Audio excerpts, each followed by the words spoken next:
राहुल गांधी जी का आज का बयान बहुत ही दुर्भाग्यपूर्ण है और कहीं न कहीं उनकी अराजकतावादी मानसिकता को दिखाता है। मैं मानता हूं कि भारतीय राजनीति में जहां सूचिता, सामाजिकता और कहीं न कहीं एक दूसरे को सम्मान देने की प्रक्रिया है, उसमें उनका यह बयान बहुत ही दुर्भाग्यपूर्ण है। मैं मानता हूं कि लगातार हो रही हार, निराशा कहीं न कहीं उनके स्वभाव और उनके चरित्र में दिख रहा है और यही हताशा और निराशा आज उनके इस सब तरह के शब्दों के बयान आ रहे हैं।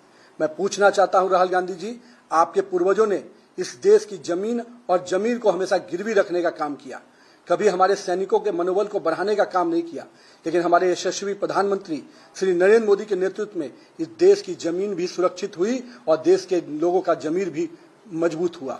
और कहीं न कहीं आपके शासनकाल में आपके लोगों ने जब जब इस देश में राज किया, इस देश में करप्शन के रूप में पूरी तरह से अखंड में पूरी सरकार आपकी डूबी रही।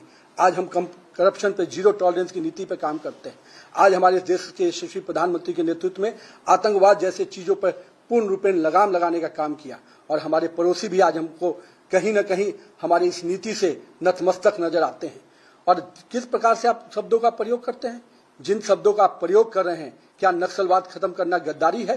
क्या इस देश की जमीन को सुरक्षित रखना गद्दारी है? क्या इस देश के तिरंगे का सम्मान पूरे विश्व में बनाना गद्दारी है?